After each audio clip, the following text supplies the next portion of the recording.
En el capítulo 4 de Esdras ya tenemos a estos personajes ubicados en Jerusalén, que había quedado destruida, la ciudad había sido incendiada, el templo que Salomón hizo a Dios fue destruido, incendiado,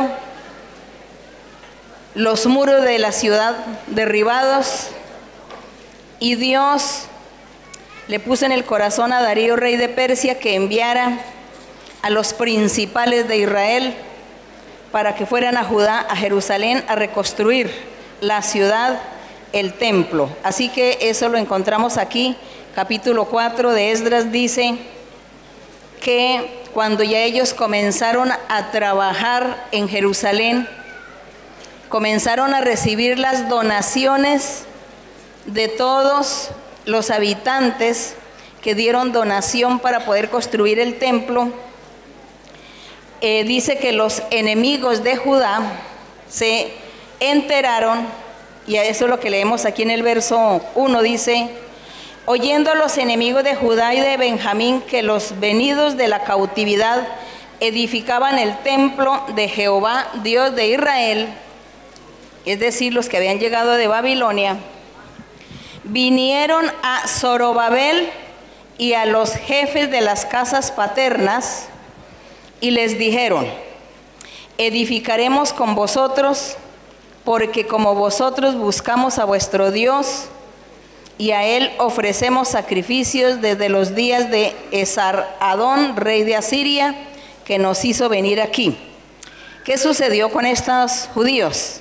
Ellos estaban en Asiria, y cuando ellos supieron que nuevamente se iba a construir a Jerusalén, se regresaron para Jerusalén, y aquí, en medio de engaños y de mentiras, le están diciendo a Zorobabel y a los jefes de las casas que Dios había elegido para que al regreso de Babilonia ellos se encargaran de este trabajo, de esta obra. Pero ellos, a través de engaño y mentira, diciendo que ellos también iban a trabajar conjuntamente, pero solamente era por hacer el mal, puesto que estaban disgustados, enojados con los de Judá, siendo que estos de la tribu de Benjamín pues era el mismo pueblo de Israel, pero como ellos habían vivido en Asiria, pues ya a ellos no les interesaba que se construyera el templo del Señor nuevamente en Jerusalén. Es así como en el verso número 3 dice que Zorobabel, Jesúa y los demás jefes de casas paternas de Israel dijeron: no nos conviene edificar con vosotros casa a nuestro Dios, sino que nosotros solos la edificaremos a Jehová Dios de Israel, como nos mandó el rey Ciro, rey de Persia. Pero el pueblo de la tierra intimidó al pueblo de Judá y lo atemorizó para que no edificara. Sobornaron además contra ellos a los consejeros para frustrar sus propósitos todo el tiempo de Ciro, rey de Persia, y hasta el reinado de Darío, rey de Persia. Y en el reinado de Asuero, en el principio de su reinado, recordemos, hermanos, que este señor Asuero, que fue rey, fue el que llevó a la reina Esther a su palacio y la hizo su esposa, este Asuero. Entonces dice: y en el reinado de Asuero, en el principio de su reinado, escribieron acusaciones contra los habitantes de Judá y Jerusalén, es decir, los que habían regresado de Babilonia. Y aquí en adelante comienzan las acusaciones, las intrigas que tuvieron aquellos israelitas contra los habitantes de Judá e impidieron la construcción del templo. Es así que en el verso, ellos enviaron carta al rey acusándolos, y aquí en el verso número 11 dice: y esta es la copia de la carta que enviaron al rey Artajerjes, tus siervos del otro lado del río te saludan. Sea notorio al rey que los judíos que subieron de ti a nosotros vinieron a Jerusalén, edifican la ciudad rebelde y mala, y levantan los muros y reparan los fundamentos. Estas fueron las acusaciones de las mismas tribus de Israel que hicieron contra la tribu de Judá y los que estaban allí en Jerusalén, entre ellos Zorobabel y sus jefes, Esdras era escriba, él era y Nehemías, que era gobernador de Judea. Entonces a ellos el rey les había encomendado que regresaran a construir el templo del Señor y la ciudad también. Entonces sus enemigos, sus mismos hermanos israelitas, se opusieron y le enviaron cartas al rey para impedir el trabajo. Por eso este rey, ¿qué sucede? En el verso 13 dice: ahora sea notorio al rey que si aquella ciudad fuere reedificada y los muros fueren levantados, no pagarán tributo, impuesto y rentas, y el erario de los reyes será menoscabado. Esta era como la justificación que ellos estaban inventando para que el rey impidiera el trabajo. Y dice, siendo que nos mantienen del palacio, no nos es justo ver el menosprecio del rey, por lo cual hemos enviado a hacerlo saber al rey. Y de esta manera, entonces, en el verso 17 dice que el rey les creyó a ellos las acusaciones y dice que envió una respuesta en el verso 17. Pueden leer ustedes también.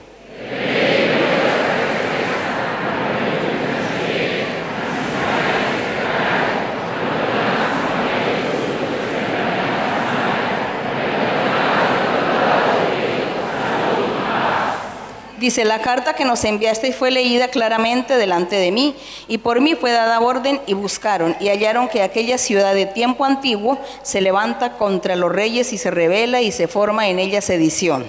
Y que hubo en Jerusalén reyes fuertes que dominaron en todo lo que hay más allá del río, y que se les pagaba tributo, impuesto y rentas. Ahora pues, dad orden que cesen aquellos hombres, y no sea esa ciudad reedificada. ¿Ve? Prohibieron inmediatamente que la ciudad de Jerusalén fuera reedificada. Dice: hasta que por mí sea dada nueva orden. Y mirad que no seáis negligentes en esto, ¿por qué habrá de creer el daño en perjuicio de los reyes?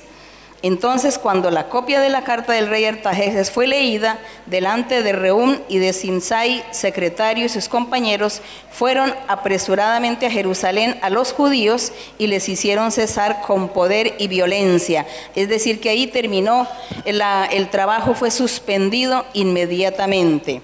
El verso 24 dice: entonces cesó la obra de la casa de Dios que estaba en Jerusalén, y quedó suspendida hasta el año segundo del reinado de Darío, rey de Persia. Entonces vamos ahora al profeta, porque en ese tiempo, cuando regresaron los cautivos de Babilonia a Jerusalén, Dios les había puesto como profetas a Ageo, a Zacarías y Malaquías. Ellos fueron los 3 profetas que estuvieron con ellos al regreso de Babilonia. Vamos ahora al profeta Ageo. Pasemos ahora al profeta Ageo para escuchar la profecía que Ageo le dio a estos personajes, a Zorobabel. De esta manera sí podemos así entender mejor la Biblia. El profeta Ageo está 3 libros antes de San Mateo, del Evangelio de San Mateo. Tenemos a Ageo, Zacarías y Malaquías. Y ahí luego sigue Evangelio de San Mateo. Así que los hermanos, no olviden leer la Biblia, porque oigo que pasan las hojas y pasan las hojas, porque no encuentran. No vayan a buscar en Apocalipsis, por favor, sino en la mitad de la Biblia, cerca de San Mateo.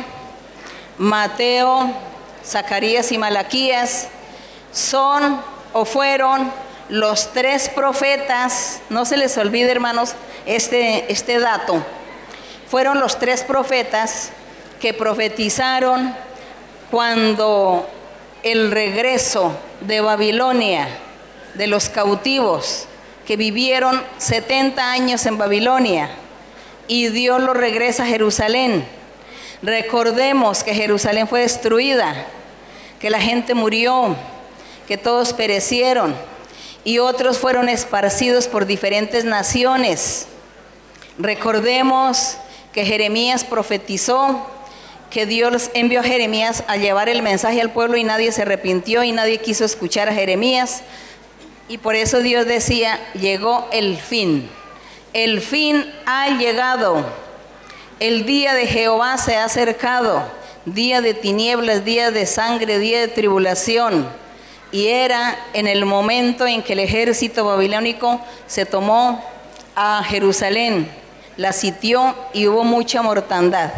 Poquitos fueron a Babilonia. El remanente, solamente el remanente que Dios tenía, para que por medio de ese remanente vendría Cristo en los postreros días. Esa fue la finalidad de que el Señor no permitió que todos perecieran, sino que el remanente tenía que quedarse.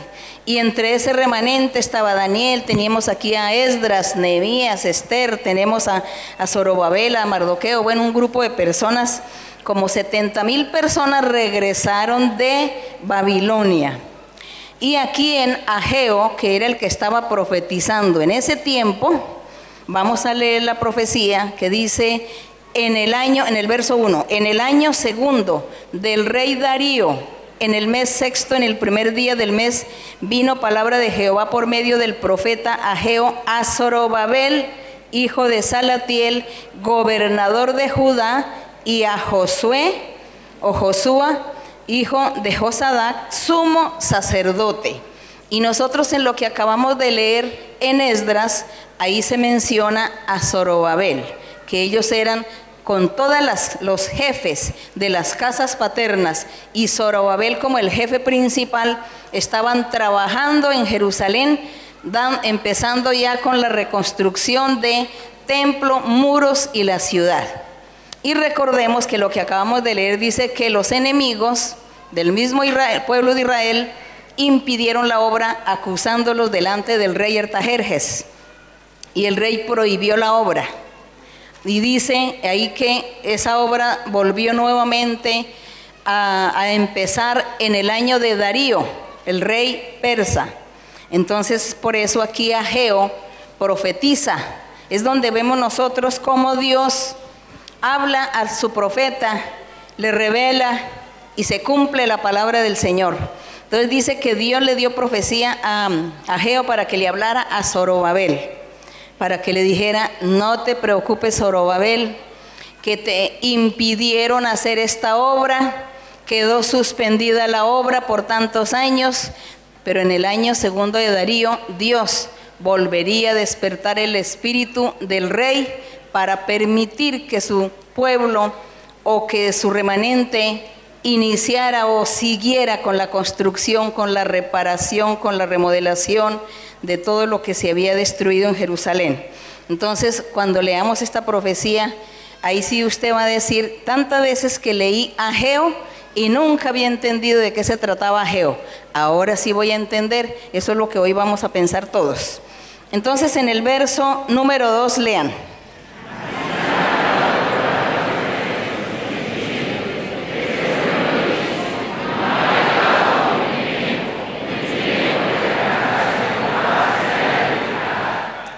Eso es cierto, porque cuando ellos habían iniciado el trabajo, como fue suspendido y duró algunos años suspendido, ellos decían, no ha llegado el tiempo, quién sabe cuándo será que hay que comenzar con este trabajo de reedificar esta ciudad de Jerusalén. En el verso 3 dice que el Señor le habla a Ageo y le dice en el verso 4, es para vosotros, ¿para quiénes? Para los que estaban ahí en Jerusalén, para los que estaban ahí nuevamente retomando su vida en Jerusalén después que habían vivido 70 años esclavos y prisioneros en Babilonia. Entonces les dice el Señor, es para ustedes tiempo de habitar en casas. Parece que todos se preocuparon por comenzar a edificar y a construir sus viviendas y se olvidaron del templo del Señor y cada uno buscaba lo suyo. Entonces dice el Señor, es para vosotros tiempo de habitar en vuestras casas artesonadas, y esta casa, mi templo, el templo que Salomón hizo, está destruido, está desierto. ¿Les parece a ustedes justo? Era lo que Dios le decía a ellos. ¿Le parece bien que ustedes sí se están preocupando por su vivienda y el templo sigue destruido. Entonces les dice, pues así ha dicho Jehová en el verso 5, meditad bien sobre vuestros caminos, sembráis mucho y recogéis poco. Les está dando a entender, ustedes se afanan demasiado, se preocupan demasiado por su futuro, por su vivienda, por su estabilidad económica. Y les dice, recogéis poco, coméis y no se sienten saciados, bebéis y no quedan satisfechos, se visten y no se calientan. El que trabaja a jornal y recibe su salario, lo guarda en un saco roto porque se le desaparece. No ve la bendición de Dios, no ve el dinero de su trabajo, no ve prosperidad, porque se han preocupado por ellos mismos y no han pensado en Dios. Y hay que primero pensar en Dios, Dios primero y después nosotros. Entonces aquí ellos ya estaban angustiados. ¿Cuál terreno voy a tomar? Al fin y al cabo puedo tomar el terreno que sea porque no tiene dueño.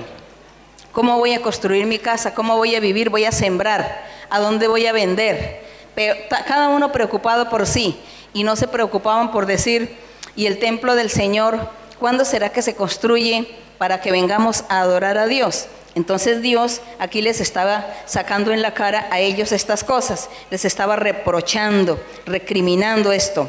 Entonces en el verso 7 les dice el Señor que mediten en sus caminos, y en el verso 8, lean ustedes qué es lo que les dice en el verso 8.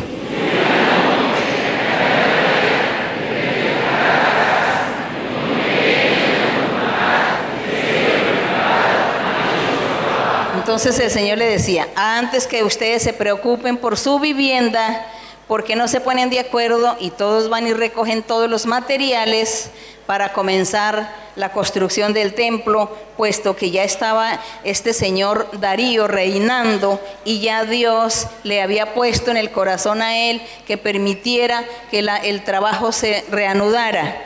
Entonces ya Dios les dice, primero lo mío y después lo de ustedes. Entonces el verso 9, buscáis mucho, halláis poco, encerráis en casa y yo lo disiparé en un soplo. ¿Por qué? Dice Jehová de los ejércitos, por cuanto mi casa está desierta o destruido el templo, y cada uno de vosotros corre a su propia casa, a buscar lo suyo.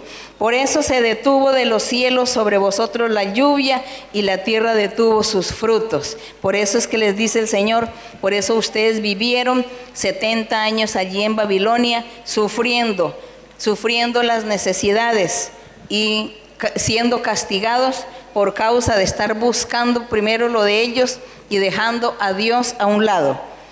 Y en el verso 11 dice el Señor, les decía en la palabra profética, llamé la sequía sobre esta tierra y sobre los montes, sobre el trigo, sobre el vino, sobre el aceite, sobre todo lo que la tierra produce, sobre los hombres y sobre las bestias y sobre todo trabajo de manos. Y dice en el 12 que oyó Zorobabel la palabra de Dios. Dice, y oyó Zorobabel, hijo de Salatiel, Josué, hijo de Josadac, sumo sacerdote, y todo el resto del pueblo, la voz de Jehová su Dios, y las palabras del profeta Ageo, como le había enviado Jehová su Dios, y tuvieron temor. El pueblo dice que tuvieron mucho temor delante de Dios. Sigan el verso 13.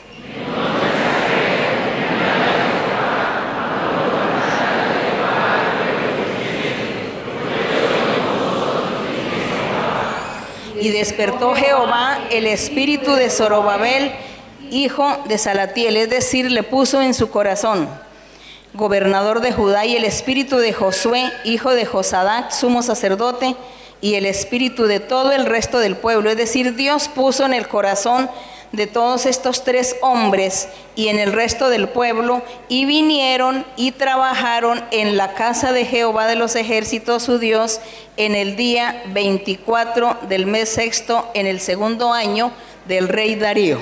Entonces hasta aquí es la lectura de la palabra, porque estamos leyendo, como les dije a los hermanos en el estudio anterior, que íbamos a estar leyendo conjuntamente la parte histórica de Esdras y Nehemías, y pasábamos a los profetas. a los únicos 3 profetas, Ageo, Zacarías y Malaquías, para que así podamos entender mejor, para que nos ubiquemos en la historia y podamos comprender mejor la palabra del Señor. Entonces, hasta aquí dejamos la lectura, donde nos damos cuenta que el trabajo se suspendió. En el otro estudio bíblico vamos a ver cuántos años fue que se suspendió ese trabajo, y aquí Dios le pone en el corazón al rey para que le permita a estos judíos seguir con este trabajo de reconstruir nuevamente el templo del Señor después de haber sido destruido, porque de ahí en adelante comienza una etapa histórica en la vida de los israelitas o de los judíos, y se llamaba históricamente, o en los estudiosos de la Biblia le ponen el nombre de la época del túnel. Esa época del túnel que duró 430 años hasta Cristo Jesús, y que no hubo manifestación de Dios. Entonces nosotros vamos a ver así por encima toda esta parte histórica con los profetas, para que así podamos nosotros aprender, tener una herramienta en nuestras manos, y cuando ustedes, por ejemplo, vayan a leer la Biblia, a leer Reyes, por ejemplo, y ustedes estén leyendo algún rey, usted diga, bueno, ¿cuál era el profeta que estaba profetizando en la época de este rey? Entonces ahí dice, el profeta Isaías. Entonces voy a leer Isaías, qué era lo que profetizaba en esa época de ese profeta, qué era lo que Dios les decía a ellos en ese tiempo, porque pues fueron muchos años. Los profetas, los reyes, algunos duraron 40 años, 30, 25, 20, gobernando. Sucedieron tantas cosas, hubo profetas, Dios hablaba al pueblo. Entonces es muy interesante que nosotros leamos todo esto para ver cómo era la forma como Dios se manifestaba y hablaba, para que al final ver que Dios puso fin a su pueblo predilecto llamado el pueblo de Israel en lo físico, en la carne. Y Dios también tenía su plan maravilloso, que era que en los postreros días, en el futuro, levantaría un pueblo santo llamado la Iglesia del Señor, y que sería el Rey Jesús, el Rey perfecto, porque Israel tuvo muchos reyes, pero no fueron perfectos, pero sí hubo un Rey perfecto. El Rey Jesús sí realmente cumplió con todo el plan de Dios que Él había trazado para su pueblo. El Señor Jesucristo lo cumplió y formó su pueblo santo, de las mismas raíces de Israel, de los judíos en la parte física. De ahí mismo el Señor forma su iglesia. Gracias a Él también Él nos incluye a nosotros también como parte de esa iglesia, y eso es lo que tenemos que agradecerle al Señor constantemente, y por eso tenemos que honrar a nuestro Dios siempre, por ese privilegio tan grande. Porque qué tristeza en la antigüedad, que era un solo pueblo, el pueblo de Dios, y los demás no tenían derecho a nada. Pero hoy todos tenemos derecho, gracias al Señor Jesucristo, como Rey, como ese Rey maravilloso, perfecto. Y el Señor Jesús decía, es que mi reino no es de este mundo, es espiritual mi reino, pero yo voy a traer muchas ovejas, no solamente este redil llamado Israel, sino otras ovejas que están en el otro redil, los gentiles. Y gracias, porque nosotros nos contamos como los gentiles, gracias a Él. Así que le damos la honra y la gloria a Dios por esto, y la lectura la dejamos aquí para el otro estudio bíblico, continuar con nuestra historia maravillosa. Buenas tardes, hermana, que Dios la bendiga. En San Mateo 11, versículos 18 y 19. Mateo 11. Versículos 18 y 19. Sí. Porque vino Juan, que ni comía ni bebía, y dicen, demonio tiene. Vino el Hijo del Hombre, que come y bebe, y dicen, he aquí un hombre comilón y bebedor de vino, amigo de publicanos y de pecadores, pero la sabiduría es justificada por los hijos. Mi pregunta, hermana, es, el pueblo de Israel, al decir estas cosas, era un pueblo inconforme con Juan el Bautista, y también lo fue con el Señor Jesucristo. Hoy en día la inconformidad puede ser un pecado oculto para nosotros, puede ser una atadura para recibir bendiciones. Hoy en día también sigue la inconformidad, y la inconformidad también es generada por demonios, por espíritus malos, que poseen a hombres y mujeres. Los poseen, entonces esta persona resulta siendo inconforme. Nada le gusta, nada le satisface, todo lo ve mal, todo lo critica. Nunca ve nada bueno, sino todo lo malo. Aquí los enemigos del Señor que lo criticaban eran nada menos que los maestros de Israel, los fariseos, que eran los que interpretaban la ley de Dios y enseñaban supuestamente la palabra de Dios, y ellos eran los que criticaban al Señor. Eran los que le decían, Juan porque no comía, y el otro porque comía. Y hoy es igual, porque el diablo es la obra del diablo, y como el diablo también ha existido y existe, pues entonces el diablo también tiene su gente débil en quien entrar a poseerla para hacer lo mismo el día de hoy. Así que nosotros nos resta es seguir adelante, no desmayar y no ponerle cuidado al diablo. De razón que la gente en el mundo ilustra, la inconformidad la ilustra con tantas fábulas y con tantos cuenticos, que malo porque lo hace y malo porque no lo hace. Entonces tantas ilustraciones que el mundo saca por eso. Nosotros hemos aprendido que hay que seguir y no poner cuidado a esto, porque entonces el diablo nos va a volver locos a nosotros. Esto le sucedió al Señor Jesús. No nos extrañemos que nosotros pues también nos pueden suceder muchas cosas. Precisamente esa es la prueba, que tenemos que pasar muchas pruebas para poder alcanzar esa bendición maravillosa que es la vida eterna. Sí, buenas tardes, hermana. Bienvenida a Madrid de nuevo. Tengo una pregunta en San Mateo 12. Sí. 12, 43 al 45. Cuando el espíritu inmundo sale del hombre, anda por lugares secos, buscando reposo y no lo halla. Entonces dice, volveré a mi casa de donde salí, y cuando llega, la halla desocupada, barrida y adornada. Entonces va y toma consigo otros 7 espíritus peores que él, y entrados moran allí. Y el postrer estado de aquel hombre viene a ser peor que el primero. Así también acontecerá a esta mala generación. Hermana, yo no sé si lo interpreto bien, pero es que si alguien, digamos, está en lo del Señor y sale de ello, lo deja como que se vuelve peor que antes de haber encontrado al Señor, o lo estoy interpretando mal. El Señor dio esta parábola basado en la crítica que le hicieron los judíos. Aquí en el verso 38 dice que el Señor, después de haber estado haciéndole un llamado de atención a los fariseos, porque lo criticaron diciendo que le estaban ellos blasfemando de Dios. Ellos estaban blasfemando de Dios porque dice que los fariseos, cuando escucharon al Señor, decía, echa fuera los demonios por Belcebú, el espíritu de los demonios, el príncipe de los demonios. Entonces ahí trataron al Señor, blasfemaron contra el Espíritu Santo. ¿Por qué contra el Espíritu Santo fue esta blasfemia? Porque Dios había dicho que Jesucristo era el enviado de él, y los fariseos estaban diciendo que Jesucristo hacía los milagros por el príncipe de los demonios. Estaban blasfemando contra Dios, y por eso el Señor comenzó a enseñarles y a darles estas parábolas. Y por eso aquí en el verso 38, que dice que los escribas y los fariseos le respondieron al Señor, Maestro, deseamos ver de ti señal para creer si es cierto que tú eres el Cristo, que tú eres el Rey, o no eres tú. Entonces danos una señal, una prueba. Necesitamos pruebas.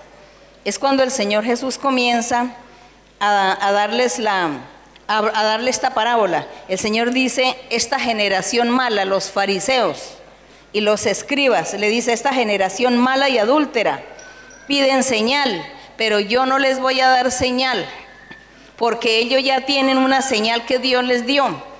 Y la señal es que cuando Jonás estuvo en el vientre del pez 3 días, Y 3 noches, dice, asimismo el Hijo del Hombre también va a morir, va a estar 3 días muerto y resucitará al día tercero. Esa es la señal que Dios les dio. Y les dice que también la señal de la reina del sur, que dice que vino a oír la sabiduría de Salomón y que ella creyó a Salomón, y que en este momento el Señor Jesucristo les estaba hablando a ellos, y que el Señor Jesús era superior a Salomón, y que esta reina le creyó a Salomón, y Cristo, siendo superior a Salomón, ellos no le creían. Entonces por eso el Señor les estaba reprochando y diciendo que en el día del juicio todos se iban a levantar contra ellos para juzgarlos, porque no creyeron en Cristo, siendo Él superior a Salomón y superior a Jonás y superior a todos aquellos personajes. Y es cuando el Señor comienza a decirle que el espíritu inmundo sale del hombre, pero era una ilustración sobre el mismo tema que les estaba dando a los fariseos, por cuanto ellos no creían en el Señor Jesús y estaban blasfemando del Espíritu Santo. Entonces el Señor Jesús le dice: ustedes creen que porque son los maestros de Israel, que porque tienen la ley de Moisés y la predican y la enseñan los sábados, ustedes creen que ya tienen el reino, ustedes creen que ya tienen a Dios, que ya están bien. Entonces les dio la parábola, les dice: el espíritu inmundo cuando sale del hombre anda por lugares y no encuentra reposo. Y dice: voy a regresar otra vez al lugar donde salí. Y dice que llega y encuentra que ese corazón está perverso y malo, está lleno de corrupción, vacío sin Dios, está lleno de maldad y vacío sin Dios. Entonces dice que va y busca otros 7 espíritus y entran para que esa persona haga peores cosas que las que hacía antes. Y entonces el Señor les decía: así serán ustedes, fariseos, ustedes los escribas les va a suceder igual, porque ustedes, yo les estoy predicando y ustedes no han creído. Y en este momento, antes de que yo les predicara a ustedes, ustedes se sentían que tenían a Dios en su vida por ser los maestros de Israel. Pero como yo les estoy predicando y ustedes no creen, entonces van a venir otros 7 espíritus y vienen y entran a ustedes y los poseen, y las cosas que ustedes van a vivir de ahora en adelante van a ser más difíciles que lo que habían vivido hasta ahora antes de oír mi palabra, porque era mejor que nadie hubiera escuchado mi palabra. Era preferible que nadie hubiera escuchado mi palabra, porque ahora ustedes han escuchado mi palabra y ahora ya no se pueden justificar delante de Dios. Ya ustedes están delante de Dios, les va Dios a hacer un juicio a ustedes diciendo: ¿por qué no creyeron al Mesías? ¿Por qué no le creyeron a Jesucristo que estuvo frente a ustedes y les predicó? Así que ustedes ya son responsables delante de Dios por escuchar al Hijo de Dios y no haberle creído. Es igual al que se le salió el demonio y fue por allá y vino con otros 7 y le entraron, porque esta persona no se había arrepentido, no tenía a Dios y su corazón era lleno de maldad, y por eso vienen los 7 espíritus y lo poseen. Entonces su vida y su situación de esta persona es dura, difícil, así como la situación de estos fariseos. Por eso el Señor dice que en el día del juicio, que pobrecitos los fariseos y los escribas, todos aquellos que decían ser predicadores de la palabra de Moisés, pobres de ellos, porque no le creyeron al Rey de Gloria, al Rey Jesús. Entonces el Señor, por eso fue que Él dio esta ilustración, basado en esos acontecimientos, en ese comportamiento que hicieron los fariseos contra Él. Entonces Él les dio esa ilustración del endemoniado, de la persona que le salía el espíritu malo, porque ya ahí sí se hacían responsables. Antes de oír a Cristo no eran tan responsables, pero una vez que escucharon a Cristo ya son muy responsables. Pero hermanos, esto no es tanto. Hoy en día también nosotros, cualquier persona que haya escuchado la palabra del Señor, que Dios le haya hablado y le haya hecho promesas, a lo mejor milagros también, y se vuelve al mundo, al pecado, y no se arrepiente jamás, Dios le cobra. es muy responsable. Y si antiguamente Dios le iba a cobrar por su vida sin conocer a Dios, pues con mayor razón Dios le va a cobrar más a esa persona que, habiendo conocido lo del Señor, se volvió atrás y comenzó a vivir el pecado o a hacer más pecado que antes. Entonces dice que pobrecita de esa persona. El Señor Jesús decía, pobres, es mejor que esta persona nunca hubiera nacido. Para él hubiera sido mejor no haber nacido, porque ahora ya es muy responsable delante de Dios. Entonces nosotros, Dios nos ha traído, Dios nos ha permitido que escuchemos su palabra, que conozcamos esta verdad y sintamos la presencia de Dios en nuestra vida. Aprovechemos esto y no menospreciemos a Dios, ni seamos necios, ni rebeldes, ni desleales, sino sigamos adelante para que podamos ganar la vida eterna y no tenga un día Dios que decirnos a nosotros, mejor no hubieras nacido, porque mire el castigo que te espera. Entonces, por eso nosotros le pedimos a Dios que nos ayude mucho a seguir adelante y nos esforzamos por seguir en este camino. Ya tomamos la decisión de seguir, hay que seguir. Y hay que soportar pruebas y dificultades y tribulaciones, pero hay que seguir en el camino del Señor. Seguimos, otra pregunta. Buenas tardes, hermana María Luisa. Sí, hermana. Que Dios la bendiga. Quería preguntarle, la muerte es un espíritu, ¿cómo lo usa el Señor?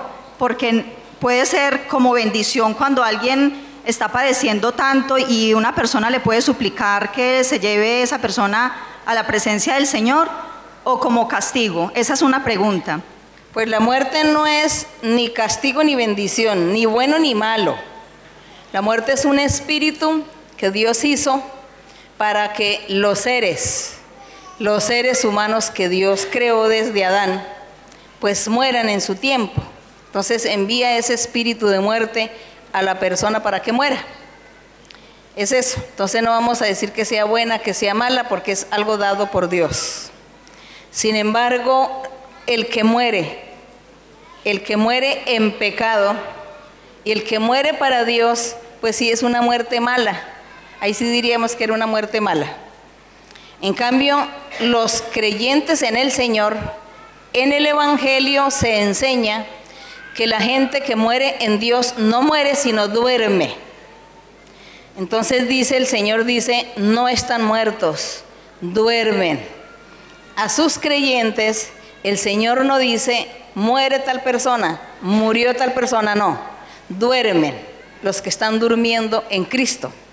Solo que nosotros, por la cultura y por la costumbre de todos los siglos, decimos, murió. Y además, como el mundo no nos va a entender, entonces decimos, no, murió tal persona. Pero sabemos que esa persona no murió para Dios, sigue viviendo. Quizá murió para nosotros en la parte física, pero para Dios sigue viviendo. Por eso el Señor le decía tanto a sus enemigos, les hablaba, le decía que si Dios era Dios de Abraham, de Moisés y de Isaac, que cómo era posible que Dios fuera a ser un Dios de muertos. Entonces dice, no, es que Abraham no ha muerto.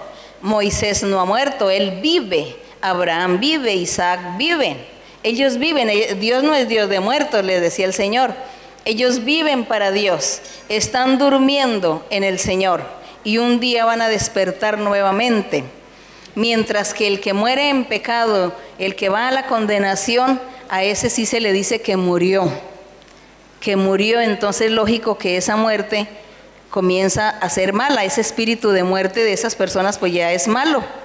Es cuando en Apocalipsis encontramos que dice que para el fin, ya del fin del mundo, dice que Dios envía a la muerte también, tiene un castigo la muerte, esa muerte que llevó a la gente a la condenación. Los que murieron para Dios, dice que también será castigado ese espíritu de muerte. Es eso, que en el Evangelio de Cristo la gente no muere. Dice que la gente, la muerte ya no tiene potestad sobre los hijos de Dios. No los mata, no les mata el alma. El cuerpo se duerme, queda ahí quieto, muerto, pero la persona sigue viviendo para Dios. Seguimos. Sí, la hermana dice que tenía otra pregunta. Sí, hermana. Ana, muchas gracias. La siguiente pregunta y le repito, escuchando enseñanzas, la del fanatismo, él ha escuchado en varios predicadores, hay 2 en la iglesia, y la acato, me gusta la enseñanza, pero me queda entonces una duda. Cuando el Señor nos diga o nos ha dicho, no confiemos en el hombre, ¿qué ejemplos en la vida práctica es eso de no confiar en el hombre? Gracias, hermana. Que el Señor dice que no confiar en el hombre, pero es que es como muy generalizado, porque hay que confiar.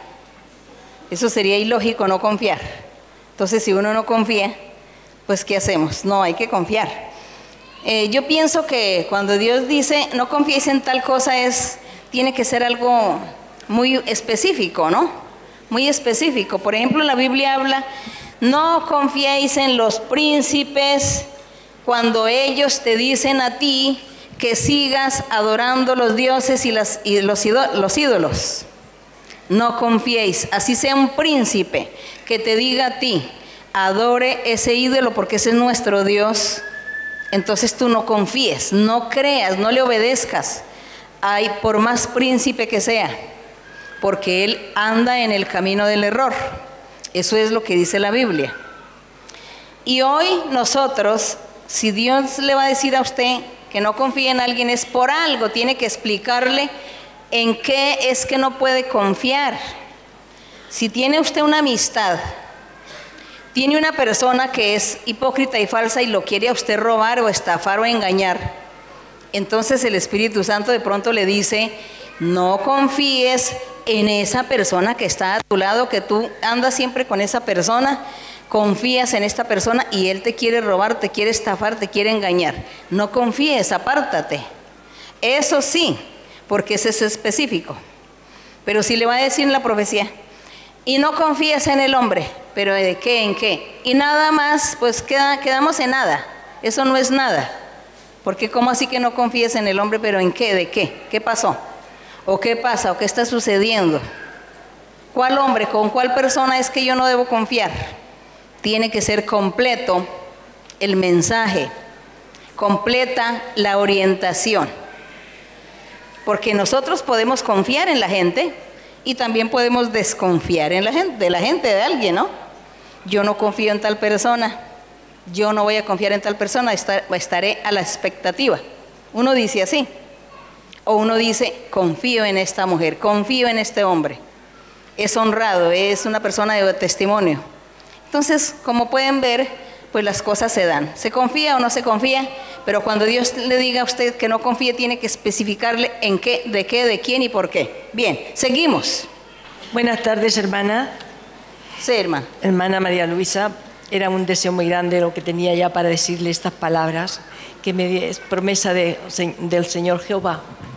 Y me dijo así, bueno, me dijo a mí no, yo quiero saber de él, porque estoy muy nerviosa, no puedo ni hablar. Me dijo, ay, perdona, digo, Dios mío, tú que eres tan grande, tan misericordioso, eres el Padre Jehová que hizo los cielos y la tierra, todo el universo, y tan misericordioso y tan bueno y tan grande, tan recto, ¿puede no tener principio ni fin? Cuando dijo en la Biblia, que eso lo leí aparte, antes de hacer el mundo yo ya venía, ya estaba, y antes del día yo ya estaba. Entonces yo solamente quería saber, porque el Señor me dijo, esa pregunta te la estará haciendo la hermana María Luisa, pero a través mía, yo te contestaré en puesto de ella. Y eso es, hermana, como Dios nuestro Padre Jehová, que hizo los cielos y la tierra, que todo el universo, tan misericordioso, tan bueno, tan grande, tan recto, puede no tener principio ni fin. ¿Me puede usted dar una explicación? ¿Cómo se formó a la vez? Nosotros acerca de Dios no podemos dar ninguna explicación como seres humanos. Es que nosotros los seres humanos somos como cada persona como una hormiga. No, yo pienso que menos que una hormiga comparada con Dios. Así que, ¿cómo vamos a ir a nosotros a dar explicaciones de por qué Dios no tiene principio ni fin? Si nosotros no tenemos sino nuestro razonamiento y nuestro pensamiento, nuestra, digamos, capacidad crítica de pensar es limitada. Dios a nosotros nos puso un límite. Y nosotros no podemos pensar más allá, ni entender más allá, ni razonar más allá del límite que Dios nos puso. Fíjense, hermanos, que los animales tienen un límite en su razonamiento. Los animales, hay animales que no piensan, hay otros que otros son más inteligentes que otros. Es por eso, porque Dios les limitó su capacidad, su raciocinio, su intelecto. Así hizo Dios con nosotros también. Entendemos hasta cierto límite y ya más allá no podemos comprender. Quizá allá en la eternidad, allá cuando ya no estemos con este cuerpo mortal, quizá ya vamos a entender muchas cosas, vamos a comprender muchas cosas. Por ahora es mejor no pensar en eso, ni pensar en estas cosas, solamente pensar que Dios es poderoso y que mi mente que Dios me dio es la de la hormiga y que no puedo pensar más. Así. No podemos llegar más allá. La ciencia tampoco, nadie puede llegar más allá a llegar a razonar, a dar una respuesta, ¿no? Una teoría acerca de lo de Dios. Solo sé que Dios es tan grande porque si Él está aquí hablándole a una persona, por allá en el otro, al otro lado del globo terráqueo está también hablándole a otra persona y le dice lo mismo. Y le está haciendo promesas maravillosas. Y la gente ve que se le cumple todo lo que Dios le dice. Entonces uno dice, esa grandeza de Dios está en lo que le dice a una persona aquí y allá le dice a otra persona. ¿Cómo hará Dios? ¿Cómo será eso? Bueno, ¿para qué pensamos en ello? Más bien pensemos, ¿cómo hago para agradar a nuestro Dios? Vivir bien, porque ahí sí que Él está conociendo mi vida en todo momento. Es eso. Bien, seguimos. Hermana, buenas tardes, que se la bendiga. Tengo una pregunta en San Marcos 4, del 26 al 29. En San Marcos capítulo 4. Decía además, así es el reino de Dios, como cuando un hombre echa semilla en la tierra, y duerme y se levanta de noche y de día, y la semilla brota y crece sin que él sepa cómo. Porque de suyo lleva fruto la tierra, primero hierba, luego espiga, después grano lleno en la espiga. Y cuando el fruto está maduro, enseguida se mete la hoz, porque la siega ha llegado. Hermana, mi pregunta es, sabemos por enseñanza que el Señor habla por parábolas al pueblo por causa de su rebeldía, para que no pudieran comprender. Y nosotros, como pueblo de Dios, apartados para el Señor, ¿cómo podemos interpretar esta parábola para nosotros en nuestras vidas espirituales? Dice el Señor aquí, el reino de Dios es como un hombre que echa semilla en la tierra. Bueno, pues digamos trigo. Duerme y se levanta de noche y de día y la semilla brota, crece. Nadie se da cuenta. Nosotros no nos damos cuenta en qué momento es que creció esa semilla, es que salió esa plantica. A veces uno se pone a mirar una flor y si yo tengo que mirar esa flor, cómo es que se cierra, cómo es que se abre, para mirar a ver cómo es. No, nos cansamos de mirar y no podemos captar en qué momento la flor se está abriendo sus pétalos. Dios está diciendo que esa grandeza de Él, que todo es un misterio para nosotros. Vemos la realidad, pero no nos dimos cuenta el proceso.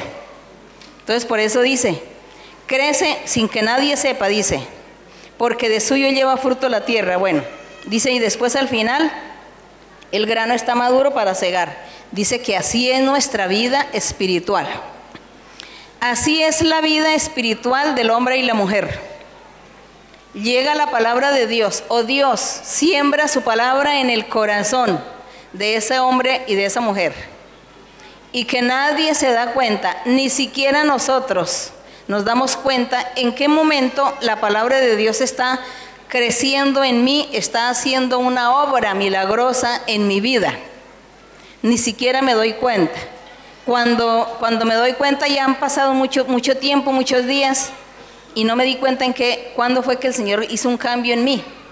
Como cuando una persona llegó a la iglesia por primera vez y en la profecía le dijo, esta persona se embriagaba casi todos los días, se embriagaba, y el Espíritu Santo le dijo, de hoy en adelante ya no te volverás a embriagar porque te voy a quitar ese defecto, ese vicio.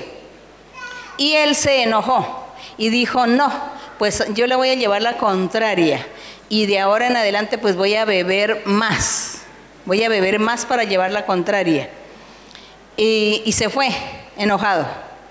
Y Dios comenzó a hacer su obra que había dicho. Le quitó el vicio y el hombre ni se dio cuenta. Dice que cuando a los 3 días él reaccionó y se dio cuenta que no había bebido, dijo, pero yo no he bebido. ¿Qué me pasó? Yo no he bebido. Han pasado 3 días desde que salí de esa iglesia. Y dijo, no, yo voy a beber para llevar la contraria. Y fue a beber y no tenía apetito. Y no quiso beber. Pero él no se dio cuenta. ¿En qué momento Dios le quitó ese vicio? Pero Dios le quitó el vicio porque su palabra fue sembrada en el corazón. Y Dios le quitó el vicio. Igualmente aquí.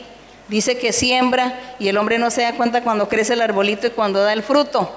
Así es nuestra vida espiritual. No nos damos cuenta en el momento que Dios comienza a actuar, a proceder, haciendo ese milagro o esa transformación en nuestras vidas. Seguimos. Bienvenida a España, hermana María Luisa. Yo quería preguntarle la siguiente duda, inquietud y sobre todo pesar que llevo. ¿Cómo es así, hermana, que el Señor, con lo grande que es, con la misericordia tan infinita que tiene, con los milagros tan enormes que nosotros vemos que es capaz de hacer y aún más que desconocemos y no hemos visto? Yo tengo una gran pena y es, si el Señor dice en su Evangelio que muchos serán llamados, pero pocos serán los escogidos, ¿cómo existen tantas y tantas personas, hermana, que ni tan siquiera tienen la oportunidad de venir a sus atrios, a conocer sus caminos, a conocer quién es Él? Hermana, yo conozco personas que, aun viendo mi testimonio, el Señor no ha permitido que exista ese anhelo de buscarlo. No han conocido quién es Él, qué nos puede enseñar, de qué manera nos puede bendecir, y han fallecido y se han ido de esta vida. Sabemos por doctrina, hermana, que aquellos que no han conocido al Señor, que no le han buscado, que no se han doblegado ante el Señor, que no han seguido sus caminos, no van a poder alcanzar la vida eterna, hermana. ¿Cómo es que el Señor no le da esa oportunidad a todas las personas que existen en la vida? Eso a mí me genera un gran pesar. No sé, como seres humanos no creo que podamos hacer mucho más que ser un buen testimonio, que hablar de los milagros que el Señor puede hacer si esa persona está receptiva para escucharnos. Si no le importa, hermana, si me pudiera contestar este pesar y esta inquietud tan grande que llevo teniendo durante tanto tiempo, se lo agradecería. Más o menos, bueno, creo que entenderle que la hermana está muy preocupada por tanta gente que hay por allá afuera y mueren, que cómo es posible que no se les haya predicado, que no hayan tenido la oportunidad de estar en la iglesia. Nosotros no podemos cuestionar eso, pero nosotros sí aquí sabemos que tenemos el deber de hablarle a la gente, ¿no? Usted le habla a las personas cercanas suyas, que son su familia, parientes, amistades, vecinos. Los vecinos no es solamente los que viven cerca de su vivienda, sino los de su vecino de la universidad, su vecino del trabajo de la empresa donde usted trabaja. Ese vecino, esa persona que trabaja con usted es su vecino o su prójimo. Y el deber de nosotros es buscar la oportunidad para hablarle de Dios e invitarle que conozca a Dios. Nosotros no podemos, tampoco no tenemos alcance para ir a estar evangelizando esa masa de gente que vemos, porque pues eso es imposible. Pero sí en la oportunidad que tengamos a nuestro alrededor, de hablar, de invitar, o que la gente nos vea nuestro testimonio y nos pregunte, entonces a nosotros le hablamos de Dios. Ese es nuestro deber, hablar y testificar. Por otro lado, por otra parte, el Señor sabe a quienes les va a dar esa bendición de que tengan la oportunidad de que se les hable la palabra de Dios. Si hay mucha gente allá que mueren sin Dios, es problema también del Señor, porque el Señor es el que decide si ellos merecían o no merecían que escucharan la palabra de Dios. Es solamente voluntad de Dios. Dios además le da la oportunidad a la gente de muchas maneras. Y la gente ha tenido muchas oportunidades para conocer a Dios. La gente sabe que existe la Biblia, la gente sabe que existen congregaciones, que hay que leer la Biblia, y si una persona tomara una decisión de decir, yo voy a leer la Biblia para encontrar el camino de Dios porque mi religión no me satisface, seguro que Dios ve eso en su corazón e inmediatamente entra a orientarle, entra a enseñarle, a guiarle. Eso hace Dios a un corazón que se humille, un corazón que le busque. Dios no lo menosprecia.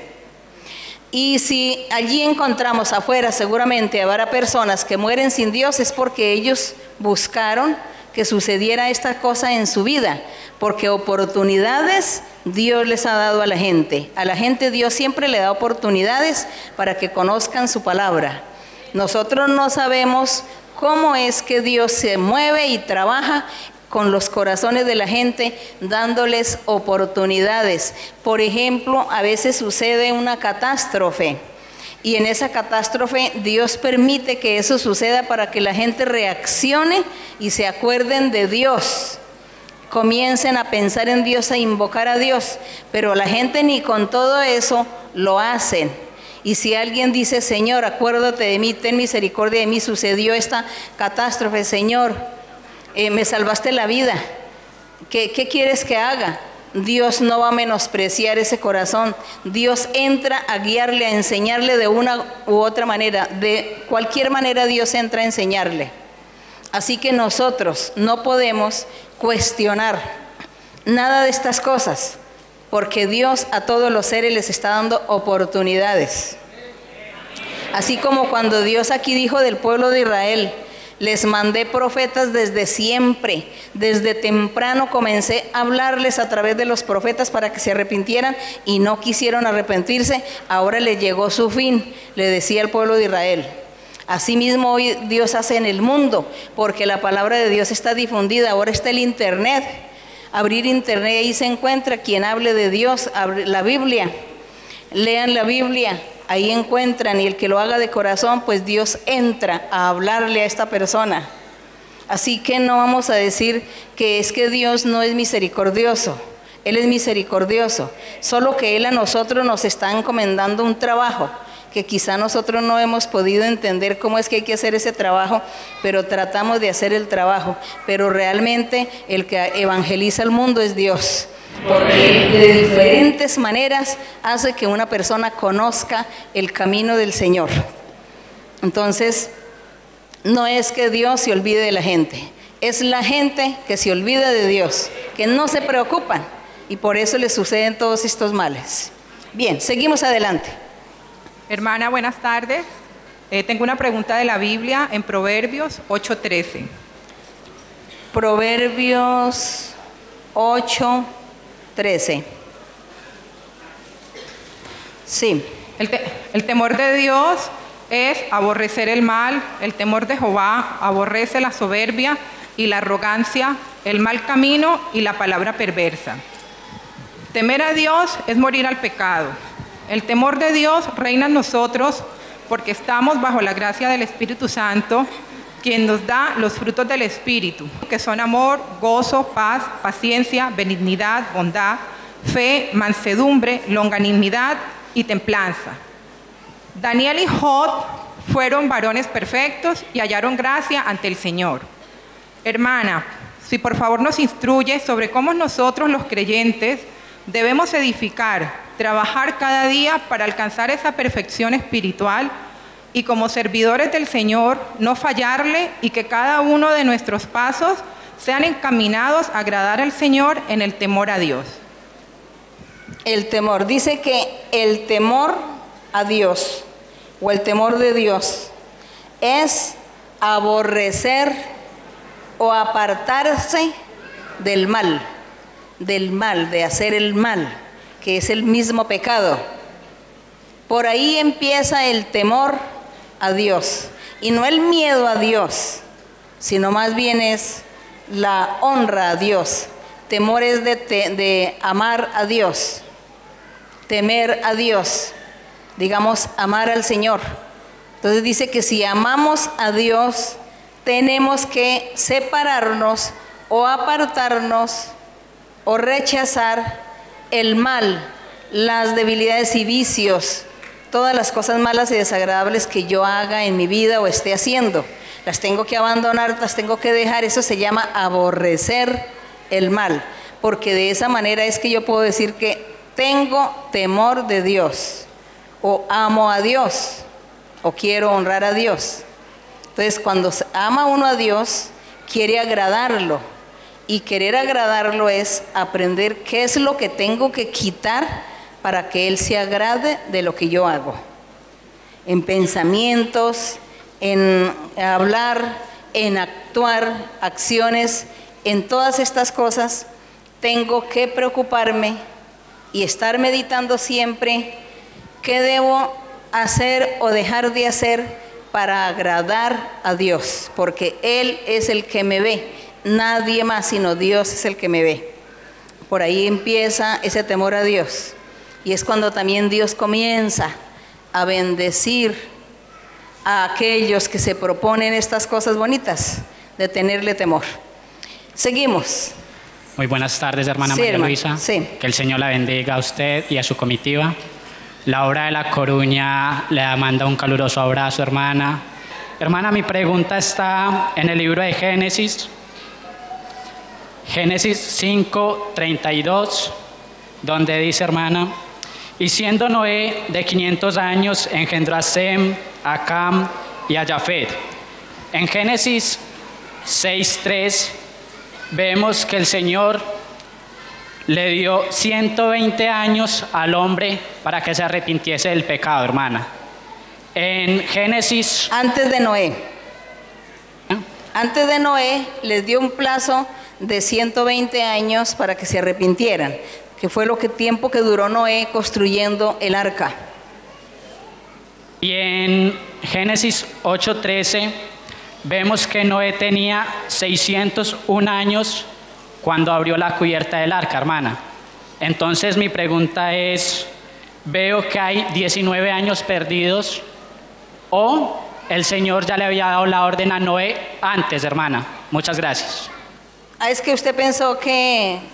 por la edad. ¿Usted se refiere a la edad de los 120 años? Ana, porque cuando vemos que Noé engendró a Sem, a Cam y a Jafet, tenía 500 años, hermana. Sí. Y cuando Noé abrió el arca, tenía 601 años, hermana, y le había dado 120 años al hombre para que se arrepintiese. Muchas gracias. Bueno, pero es que esos 120 años no se pueden contar en la edad de Noé, porque parece que cuando Dios le dio la orden a Noé de construir el arca, le puso un tiempo para que él pregonara o él predicara a la humanidad, a la gente de ese tiempo, que les predicara el arrepentimiento, que se arrepintieran, porque vendría un diluvio. Y se entiende que desde que Dios le dio la orden a Noé de que pregonara, que predicara, que les iba a dar un plazo de 120 años, y que después de esos 120 años entonces Dios estaría enviando el diluvio. Ellos pues no se arrepintieron. Ese plazo era simplemente de la predicación de Noé.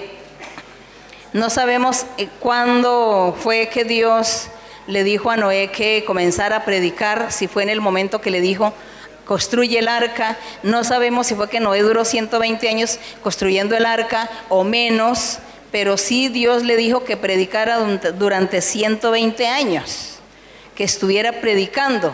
Y creo que esos 120 años se terminaron el día que él entró al arca, porque nadie quiso arrepentirse. Era sobre el arrepentimiento de esos 120 años, no tenían nada que ver con la edad de las personas. Sí. Bien, seguimos. Hermana, que el Señor la bendiga, hermana, bienvenida de nuevo a Leganés. Hermano, yo tenía una pregunta. Esta está en Éxodo 33, a partir del versículo número 20. Hermana, tenemos entendido que cuando Dios se le presentó a Moisés cara a cara, usted nos ha enseñado que fue una visión que Dios le permitió vivir para que él se comunicara con Moisés. La pregunta mía es la siguiente, hermana.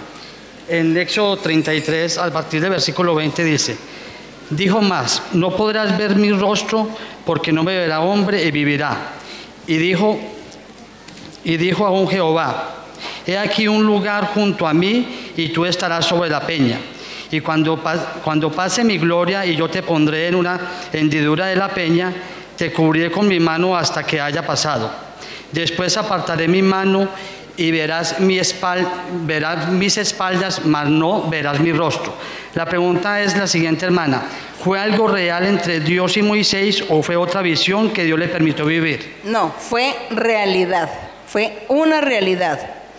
Con Moisés, la forma como él vio a Dios fue realidad, no fue en visiones. Y cuando dice que una nube, cuando Dios le hablaba a Moisés, que fue cara a cara, que le habló, dando a entender que no era visión, sino cara a cara. Es como cuando estamos hablando aquí, nosotros estamos cara a cara, hablando. Pero supongamos que aquí hay un velo, aquí hay un velo, entonces estamos hablando cara a cara, pero como que no los veo, ni yo los veo, ni usted me ve, porque hay un velo ahí que nos separa, que era una nube, dice. Entonces, eso fue lo que separó al rostro de Dios a Moisés, pero él escuchaba la voz a Dios y hablaban como dos personas común y corriente. Y ahí el momento en que le vio la espalda al Señor, no le vio la cara sino la espalda.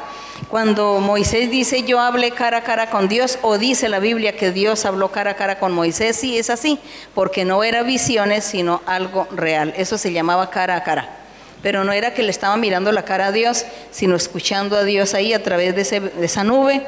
Y cuando le vio la espalda a Dios, él le habló, entonces Moisés vio al Señor en su espalda. Es eso. Entonces el Señor le decía que nadie podría ver la cara de Dios y vivir, porque moriría. Por eso es que Isaías, cuando vio la visión, porque Isaías sí fue una visión, que dice que él estaba en el templo y vio al Señor sentado sobre un trono. Y Isaías se angustió y dijo: ahora yo soy un hombre muerto, porque Dios dijo que el hombre que vea a Dios morirá. Y como yo estoy viendo a Dios, porque lo veía ahí sentado en el trono, dice que veía un anciano ahí sentado en el trono, dice pues ahora yo me voy a morir porque estoy viendo a Dios. Esa fue la apreciación que tuvo Isaías en ese momento. Pero es cuando dice que vino un ángel con un carbón de fuego y tocó la lengua y le dijo: ya he limpio tu pecado, no te preocupes, que no te vas a morir, sino que por el contrario Dios quiere que tú hagas un trabajo de ahora en adelante, un mensaje que le tienes que llevar al pueblo de Israel. Ahí es cuando comienza la carrera de profeta de Isaías. Hermana María Luisa, buenas tardes. Bienvenida nuevamente a la iglesia en Leganés. ¿Cómo hacemos para diferenciar cuando es una prueba del enemigo o cuando es una prueba que nos pone el Señor? Me refiero a que de pronto cuando estamos caminando, tratamos de hacer todo lo mejor a diario, con el comportamiento, con el ejemplo, con ser luz en el mundo, luz fuera, y vemos aún como el enemigo, quizás sus ataques son más fuertes, son más constantes, y cuando de pronto el Señor en profecía nos dice: y te digo, hijo mío, que te he librado de la muerte, que estoy contigo. Y aún, hermana, cuando nos pasan todas estas pruebas, ¿cómo hacemos para diferenciar? Por ejemplo, cuando nos dice que nos estará librando de un accidente, muchas veces cuando se nos avería un vehículo o algo, hay uno cómo hace para saber si de pronto es que el Señor nos está guardando de algún peligro o es que el enemigo nos pone esas trabas y dificultades de pronto en lo económico y todo esto. Y la pregunta de la Biblia, hermana, está en Proverbios 30, versículo 21. Por 3 cosas se alborota la tierra, y la cuarta ella no puede sufrir: por el siervo cuando reina, por el necio cuando se sacia de pan, por la mujer odiada cuando se casa, y por la sierva cuando hereda a su señora. Muchas gracias, hermana, y Dios la bendiga. Proverbios 30, ¿qué, hermano? 21. Ah, ya, bien. Bueno, que el hermano pregunta que ¿cómo hacemos para diferenciar? ¿Qué afán de diferenciar si es prueba de Dios, del diablo o qué? Solamente cuando nos venga la dificultad, la tribulación, ¿no? Porque eso es, una prueba es algo malo, algo doloroso, algo triste lo que nos viene. Sea de parte de Dios, lógico, es el diablo el que hace los males. Dios le permite al diablo hacer las cosas. En algunos casos Dios le permite al diablo que nos haga males, que nos ponga tribulaciones.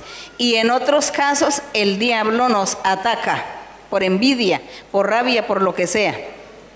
Pero yo no me pongo a investigar, a tratar de pensar, bueno, ¿será Dios el que mandó eso conmigo o es el diablo?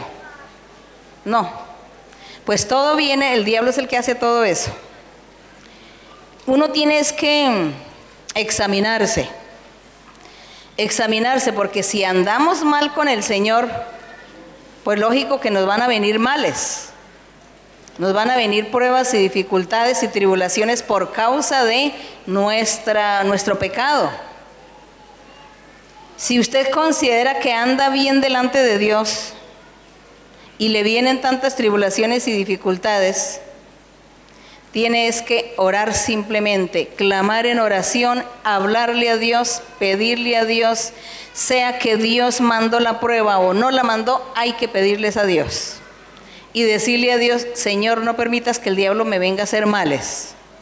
Señor, no permitas estos males, esta tribulación. Señor, no permitas esto, ya esta dificultad, que todo pase, porque ya llevo mucho tiempo, ya estoy sufriendo mucho, hay mucha necesidad. Señor, ten misericordia, Señor. Si fue Él el que me mandó esa prueba, le digo, ten misericordia, corte eso, quite esto, Señor. Si es el diablo el que me está persiguiendo, entonces yo lo mismo, Señor, corta todo esto, quita todo esto. No le permitas al enemigo hacer estas cosas contra mí. Es eso.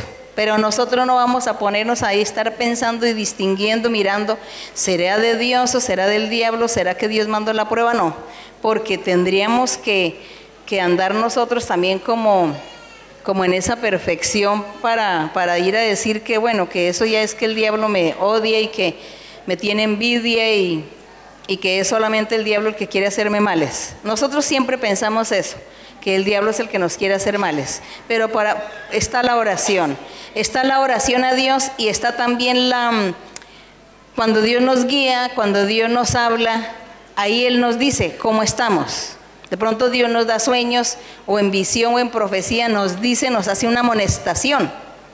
En la amonestación nos estamos dando cuenta que le estamos fallando al Señor y que tenemos que estar al día con el Señor, reflexionar y ponernos al día. Y en la oración no nos preocupemos por quién viene esa prueba, si es Dios o es el diablo, no nos preocupemos. Solamente clamar a Dios para que nos perdone y quite la prueba, quite la dificultad. En cuanto aquí al Proverbios 30, 21. Dice que por 3 cosas se alborota la tierra, es decir, se escandaliza la gente, se escandalizan. Dice que se escandalizan cuando un siervo reina.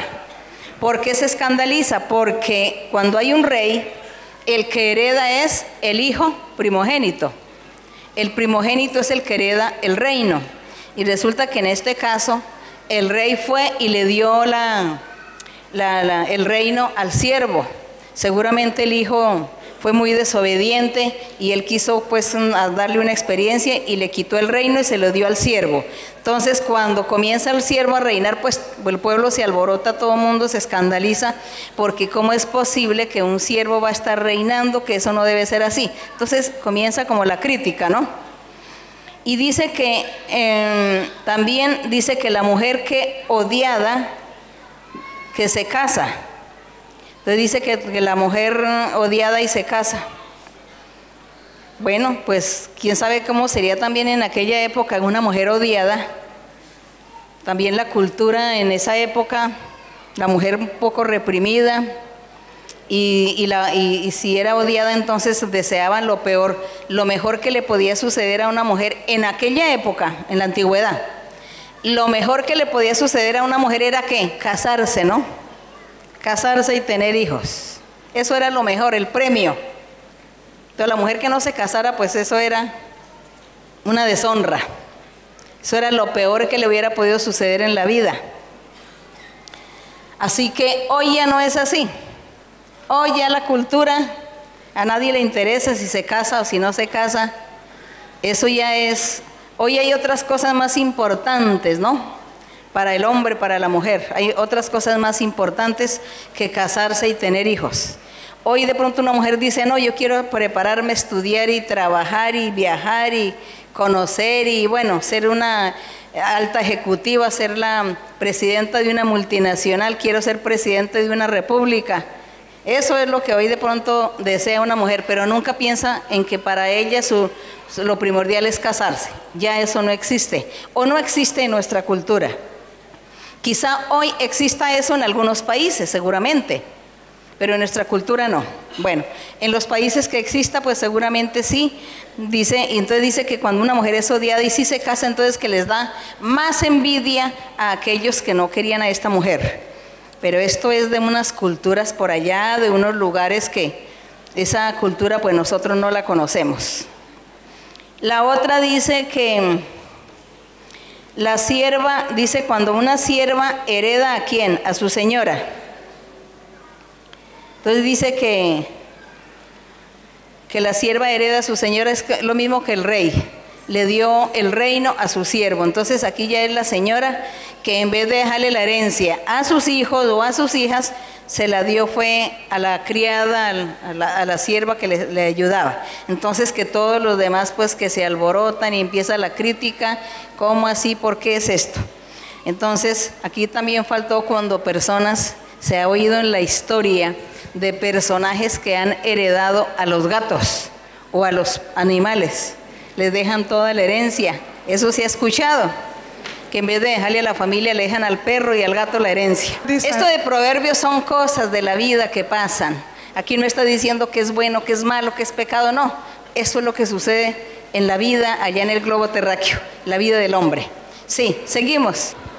Bienvenida, hermana María Luisa. Mi pregunta es acerca del matrimonio, teniendo en cuenta la cita de 1 Corintios 7, 9, en la cual el apóstol Pablo habla acerca del matrimonio, que es mejor que se casen a que se estén quemando.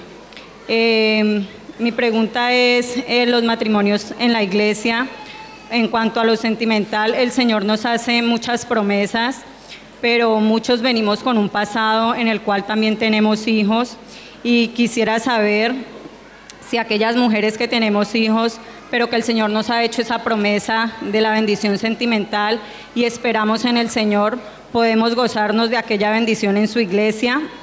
Pues he visto que más que todos los matrimonios que el Señor me ha permitido presenciar son de instrumentos del Señor. Quisiera saber si esta bendición también es para cualquiera de los creyentes. La bendición del matrimonio, cuando una persona llega a la iglesia, así como el apóstol decía, que llegue al conocimiento de Dios, en el estado que llega, quédese así. Dice, quédese así hasta que sea Dios que le defina su situación, Dios le cambie su situación que trae en ese momento. Entonces, que la persona no actúe por sí misma de cambiar el rumbo de su vida en cuanto a la parte sentimental, sino que se esté ahí y Dios le va a dar solución, es Dios el que le va a ayudar. En cuanto a lo de las ceremonias de matrimonios, pues realmente es que las ceremonias de matrimonios que se han hecho o que se hacen son basadas un poquito en la figura y en los ejemplos bíblicos. La Biblia menciona unos matrimonios, una boda, por ejemplo, Salmos menciona bodas, pero es de Cristo y la iglesia. Pero así como el Señor menciona esta parte espiritual en cuanto a las bodas, entonces la gente, la humanidad comenzó a retomar ese ejemplo de la Biblia para realizar el asunto de las bodas. Entonces nosotros en los Salmos leemos en alguna parte que dice que el Señor iba a estar castigando cuando hablaba de castigar al pueblo de Israel, le daba una figura metafórica que decía, y sus vírgenes no van a ser loadas en los cantos nupciales el día de su boda, no van a tener su cortejo, no van a tener su corte de honor, las vírgenes no lo tendrán por cuanto fallaron, le pecaron a Dios. Entonces, refiriéndose de la iglesia. Entonces la humanidad, la religión y la gente comenzó a retomar toda esta costumbre de la boda para celebrar también la parte física de los matrimonios. Entonces por eso se prefiere que en la iglesia, cuando haya una boda con un vestido especial, porque la Biblia habla de que la novia que está vestida de blanco, de resplandeciente, de piedras preciosas, que es la iglesia. Entonces el mundo y la religión cogió también para la mujer que se case así con su vestido especial, generalmente que lo escogieron blanco en ese tiempo. Ahora yo he visto que hay varios colores para las bodas, ¿no? Que la moda va cambiando, pero según la Biblia, entonces retomaron como ese ejemplo de la Biblia, pero es que ese matrimonio que habla la Biblia era de la iglesia del Señor. Sin embargo, decía que las doncellas o las mujeres solteras que nunca se habían casado y que nunca habían tenido hijos, tenían derecho de tener un matrimonio con su vestido especial y con su música especial, con su corte de honor especial. Y así la tradición de las religiones desde el principio comenzaron a practicar estas cosas de la Biblia. Nosotros no vamos a copiarnos del mundo ni lo que el mundo haga, sino solamente lo que está aquí en la Biblia. Y por eso se enseña en la iglesia, se ha enseñado en la iglesia que las personas que se han entregado a Dios, las que ya están entregadas al Señor, los que se consideran hijos de Dios, los que Dios les dice que son hijos, que están viviendo ya una vida santa, entonces por lógica ese hombre y esa mujer entregados a Dios, pues por lógica que ellos dan buen testimonio de su vida, empezando por su matrimonio, por su hogar, porque ya tienen ese temor de Dios, andan con Dios, Dios los guarda, ellos mismos tienen convicción de que tienen que vivir una vida recta y agradable delante del Señor, así como el Señor Jesús enseñaba que no hubiera divorcio, sino que vivieran juntos hasta que la muerte los separara. Fue la enseñanza del Señor, pero eso es para un hombre y una mujer que son hijos de Dios, que están en la iglesia los dos buscando a Dios y que tienen lo espiritual, los dones espirituales. Para ellos es que se les imparte esta enseñanza del Señor Jesucristo, que su matrimonio es hasta que la muerte los separe. Pero como a la iglesia todos los días está viniendo gente y gente con sus problemas, a ellos no se les implanta la enseñanza, sino que hay que esperar que primero se conviertan a Dios, para que después ya comprendan qué es lo que tienen que hacer respecto de su matrimonio. Sin embargo, hay mucha gente que viene, no han entendido lo del Señor y entonces ellos se divorcian, pero la enseñanza es que los hijos de Dios no se divorcian, los hijos de Dios tienen que conservarse hasta que la muerte los separe en su matrimonio. Hablo de los hijos de Dios. Yo no estoy hablando de la hermana que viene y su esposo que nunca viene a la iglesia, ni estoy hablando del que viene a la iglesia y su esposa nunca viene. Yo no hablo de ellos. No considero que ellos los dos sean hijos de Dios, porque el uno viene y el otro no, entonces no son hijos de Dios. Considero que los hijos de Dios, tampoco vamos a decir usted y usted son hijos de Dios, porque eso es Dios el único que sabe quién son sus hijos. Entonces es eso, la enseñanza es para el que aspira a ser hijo de Dios. Entonces tiene que guardarse en su matrimonio. Y si viene con su vida pasada, como dice la hermana, viene con problemas, mucha gente viene con problemas a la iglesia con hijos, divorciados, separados varias veces, con divorcios, con hijos. Y seguramente aquí en la iglesia Dios tiene misericordia y le dice: yo voy a rehacer tu vida, te voy a dar felicidad, te voy a dar un hombre o una mujer para que no estés solo, pero ya trae un pasado. Entonces ya esas personas no se pueden casar aquí en la iglesia con vestido blanco, con corte de honor, con la música nupcial, sino que ya eso sería algo demasiado sencillo, o preferiblemente como la sociedad o los gobiernos y la sociedad exigen, un matrimonio civil de firmas, porque es que eso sirve es para la estabilidad de los hijos, ¿no? La firma de un matrimonio civil más que todo es para los que tienen hijos, que necesitan esa firma para esa estabilidad de responsabilidad, de deberes, tanto la madre como el padre con sus hijos. Entonces se necesita esa firma, ese registro civil, porque realmente para Dios el matrimonio es ese hombre y esa mujer que viven juntos y que se respetan y se aman y aman a Dios. Ese es el verdadero matrimonio. Pero entonces en la sociedad, para que haya un orden, entonces está el civil ahí, porque hay hijos de por medio o van a haber hijos de por medio y se necesita un patrimonio, una estabilidad para los hijos en el futuro. Entonces por eso se hace. Entonces a la gente se le aconseja que realicen su ceremonia civil, simplemente. Ya vivieron su vida en el pasado, se casaron por allá quién sabe cuántas veces, tuvieron sus hijos. Ya no es necesario aquí en la iglesia celebrar más matrimonios porque ya se casaron varias veces. Entonces ya arreglen su civil por papeles, por apellidos, por lo que sea, y busquen a Dios, que Dios los vea a ustedes como un marido y una mujer. Es eso. Dios los ve como un matrimonio. Así que nadie tiene por qué angustiarse ni preocuparse.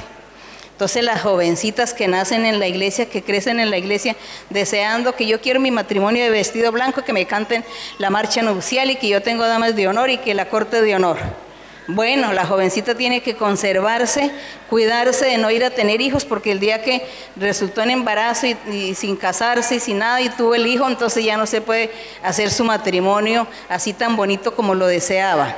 Porque si se realiza, entonces se vuelve un libertinaje, falta de respeto hacia Dios, y todo el mundo comienza a hacer lo mismo y todas comienzan a hacer lo mismo, entonces se vuelve un desorden en la iglesia, en la congregación, con los noviazgos, y solo noviazgos, y que yo soy novio y novia de aquel, y ya terminé, y ahora estoy con la hermanita allí, ya estoy con el hermano de allí, terminamos, ahora estoy con el de allá, y entonces es un desorden. Por eso en la iglesia hay que poner un orden para eso, porque estamos en vía de agradar a Dios y no vivir esa vida desordenada que vive el mundo.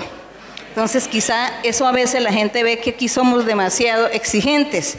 No es que seamos exigentes, sino que Dios nos ha enseñado así para vivir así, en ese recato, en esa santidad, y que seamos cuidadosos y que las niñas y los jóvenes se guarden, se cuiden, para que tengan una ceremonia bien bonita a los ojos de toda la gente.